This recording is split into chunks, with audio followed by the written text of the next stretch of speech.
یا حسین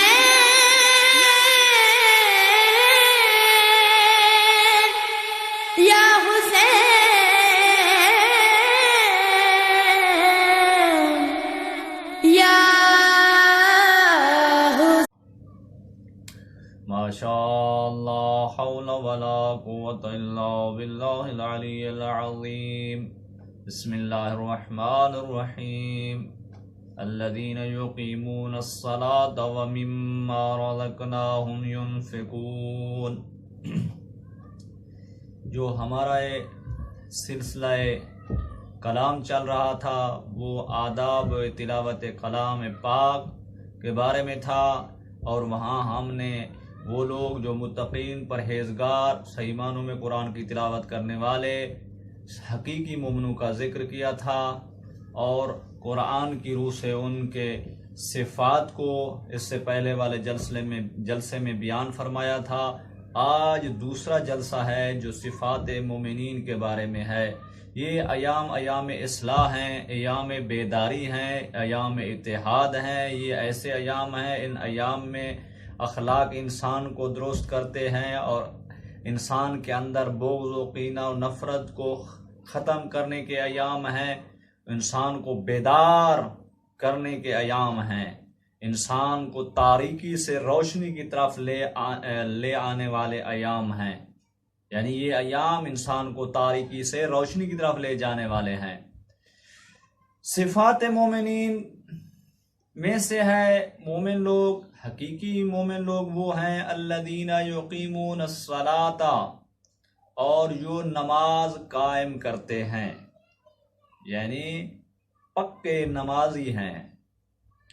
انسان جب عزادار ہے تو اس کو نمازی بھی ہونا چاہیے، یعنی نماز گزار بھی ہو، کیونکہ نماز انسان کو برے کاموں سے بچاتی ہے، بیہودہ کاموں سے بچاتی ہے۔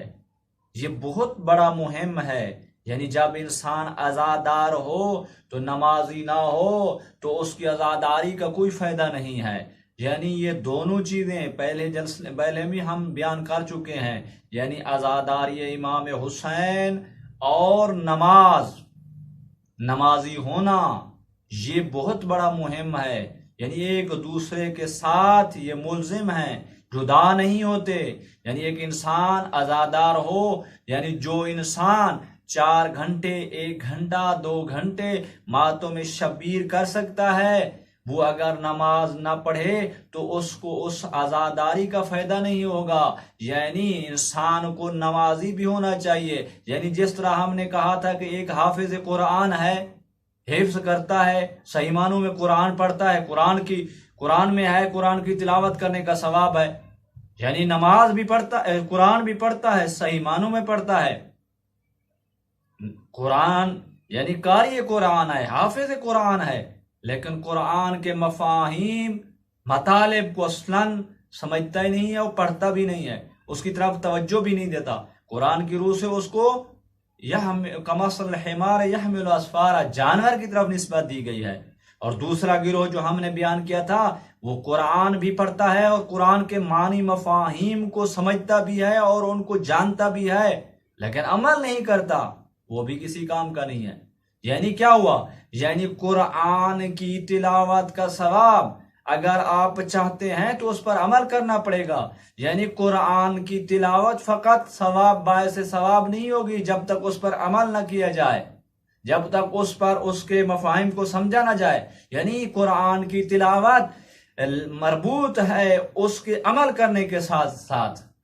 اسی طرح عزاداری امام حسین بھی، یعنی اگر انسان عزادار امام حسین ہو تو نمازی نہ ہو تو اس کو کوئی عزادار نہیں کہے گا، کہیں گے یہ لوگوں کو دکھانے کے لیے عزاداری کرتے ہیں، نہ نماز پڑھتے ہیں نہ اچھے کام کرتے ہیں، عزاداری میں جاتے ہیں اور اس کے بعد جو دل چاہے وہی کام کرتے ہیں۔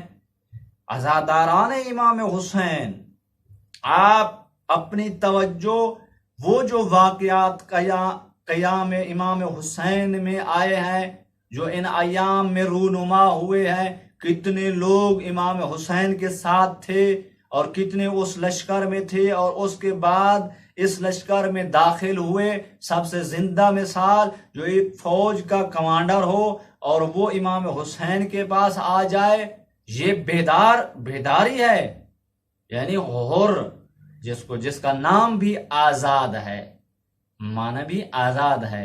جب امام حسین کے سواری کی باغ میں ہاتھ ڈالا تھا نا حر نے، امام حسین علیہ السلام نے حر کو کہا کیا چاہتے ہو تم، تیری ماں تیرے غم میں روئے۔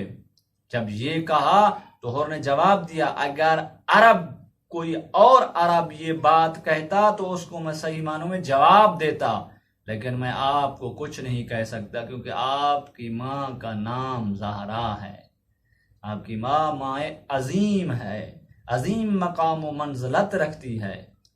یہ بیدار کرنے کے لیے ہے۔ آج کا دن روز تاسوعہ جس کو کہا جاتا ہے، اس دن عزاداران امام حسین کیا ہوا جانتے ہیں؟ اس دن شمر ملعون کربلا کے میدان میں پہنچا۔ پہلے جو فوجیں آئی ہوئی تھیں، فوجوں کا اس دن اضافہ ہوا۔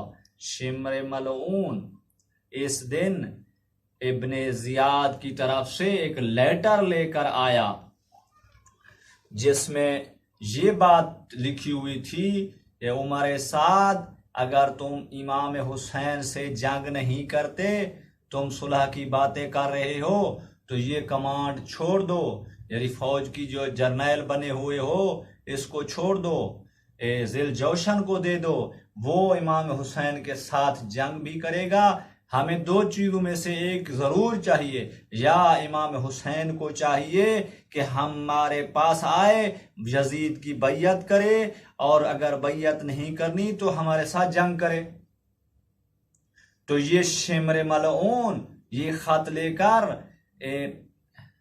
عمر ابن سعد کے پاس آیا تو عمر سعد ملعون نے کہا کہ میں آپ کو فوج کی کمانڈ کبھی نہیں دیتا، یہ میرے عہدے پر ہوگی، میں امام حسین کے ساتھ جنگ کروں گا، فقط آپ کو جو دستے ہیں، فوج کے جو دستے ہیں پیدل والے، وہ آپ ان کی کمانڈ آپ کو دیتا ہوں کہ وہ آپ کی جو ہے نا سربراہی میں کام کریں گے۔ دیکھو یہ منصوبے بنا رہے ہیں یہ لوگ امام حسین علیہ السلام کی جنگ کے ساتھ جنگ کرنے کے۔ اور دوسرا کام جو 9 محرم کو ہوا وہ یہ ہوا کہ عبید اللہ ابن زیاد کی طرف سے عزاداران امام حسین، یہ چیزیں مہم ہوتی ہیں، ان پر توجہ کی جاتی ہے، کی جانی چاہیے۔ مصائب امام حسین سن کر انسان کو نہیں رونا چاہیے، انسان کو چاہیے اپنے آپ کو کربلا کے میدان میں لے جائے۔ یہ وہاں یعنی کیا ہوا تھا، یہ کون سا کام ہے یہاں جو ہوا تھا جس کی وجہ سے ہم رو رہے ہیں، وہاں لے جائیے اپنے آپ کو۔ یعنی ابھی یہ باتیں کر رہے ہیں، یعنی امان نامہ ام البنین کے بیٹوں کے لیے امان نامہ عمر سعد کی طرف سے آیا، ابن زیاد کی طرف سے آیا۔ جب یہ بعض روایت میں ہے کسی غلام لایا تھا حضرت عباس کے پاس، یہ امانہ بعض میں ہے خود شمر ملعون جو ہے نا یہ لے کر آیا تھا، یہ رشتہ داری ہے ان کی امام حضرت عباس کے ساتھ شمر ملعون کی۔ جب یہ آیا امان نامہ لے کر، اس وقت ابو الفضل عباس، یعنی عباس وفا کا پیکر ہے، بہت بڑا مطیع ہے امام کا، بہت بڑا وفادار ہے۔ اگر وفا یاد آپ نے کرنی ہے تو عباس کی طرف نظر دوڑائے، عباس کی سیرت کو دیکھو، عباس کتنا با وفا ہے۔ عزاداران امام حسین سب اصحاب کو، بھائیوں کو، اور سب یاران امام حسین کے جو یاران تھے، امام حسین کے کاروان میں تھے، سب کو پتہ تھا کل ہم نے زندہ نہیں رہنا، لیکن جن کے لیے امان نامہ آ جائے، اگر ہم اور آپ جیسے لوگ ہوتے تو شاید ہم کہہ لیتے کہ تلواریں ہمارے سروں پر جو ہے نا آئی ہوئی ہیں، اچھا تو یہ ہے ہمیں امان نامہ مل رہا ہے، فائدہ اٹھانا چاہیے، چلے جائیں۔ لیکن عباس سے با وفا شمر ملعون کو ملنے کے لیے بھی تیار نہیں تھے۔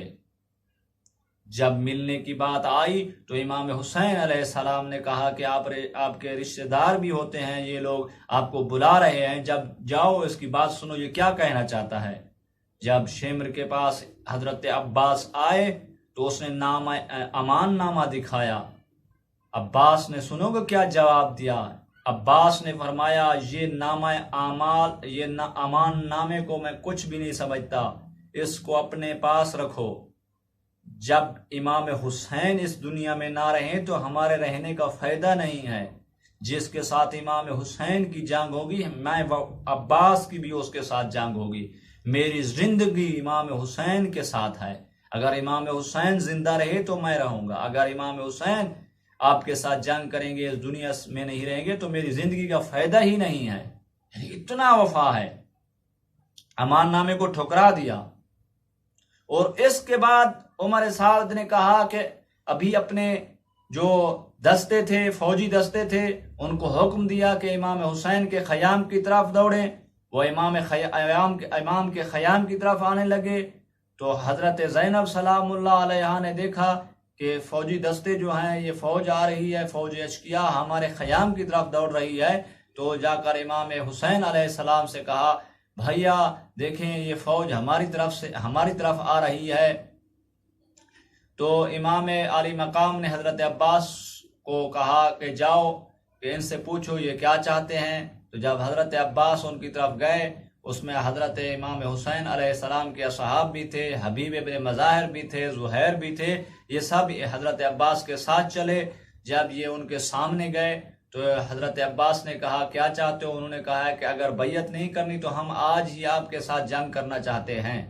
تو وہاں حضرت عباس با وفا نے کہا کہ میں امام کو یہ بات کہہ کر آپ کو اس کا جو جواب امام دیں گے وہ جو ہے نا آپ کو بتاؤں گا.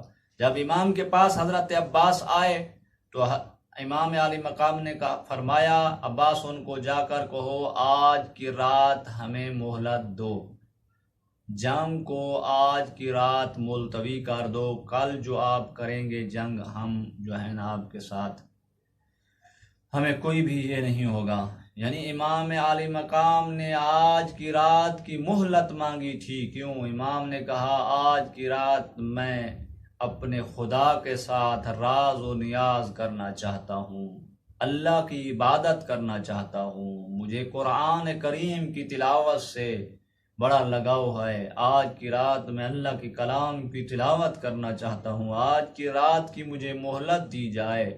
عزاداران امام حسین آپ ہر سال سنتے ہیں، سال میں کئی مرتبہ سنتے ہیں، امام نے آخری رات کی مہلت مانگی تھی اللہ کی عبادت کے لیے. جس کو معلوم تھا کہ کل ہم نے زندہ نہیں رہنا، ہمارے ساتھ جنگ ہوگی، ہمارے جوان مارے جائیں گے، ہمارے نادان مارے جائیں گے. عزاداران امام حسین، امام ان دنوں میں اس ایک رات کی اللہ کی عبادت کے لیے مہلت مانگ رہے ہیں.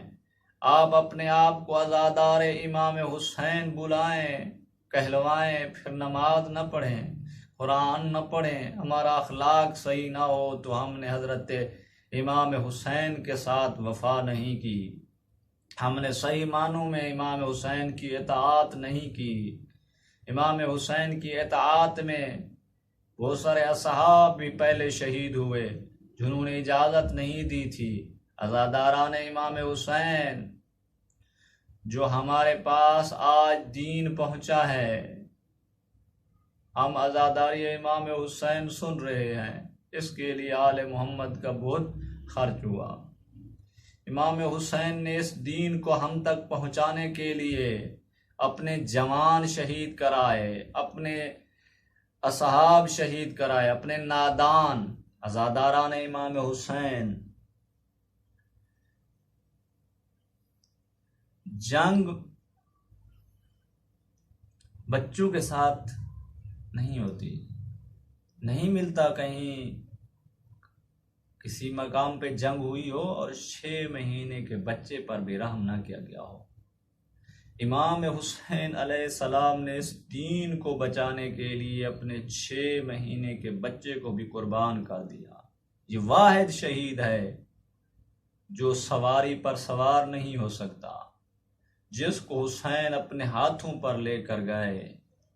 عزاداران امام حسین، یہ بھی روایات میں نہیں ملتا کہ جنگ میں کسی بچے کو بچے کی گردن پر وہ تیر چلایا جائے جو جانوروں پر چلایا جاتا تھا، بڑے بڑے جانوروں پر چلایا جاتا، 3 شعبہ تیر علی اصغر کی گردن پر چلا۔ عزاداران امام حسین، یہ واحد شہید ہے امام حسین کا جس کا جنازہ حسین نے خود پڑھایا، جس کے جنازے کو خود اٹھا کر لائے۔ یہ وہ شہید ہے جس کو امام حسین علیہ السلام نے خود دفن کیا، جس کے لیے ننھی سی قبر بنائی۔ واحد شہید ہے جس کو ارض کربلا میں امام حسین نے خود دفن کیا۔ عزاداران امام حسین، بہت سخت ہوتا ہے جب باپ اپنے بیٹے کو دفن کرے۔ امام حسین جب امام حضرت علی اصغر کے اوپر خاک ڈال رہے تھے نا، خاک گرم تھی، امام حسین پریشان ہو گئے، عرض کربلا کی طرف رخ کر کے کہا، اے عرض کربلا، اے خاک کربلا، تو بہت بڑی گرم ہے، میرے اصغر کا جسم بہت نازک ہے، کبھی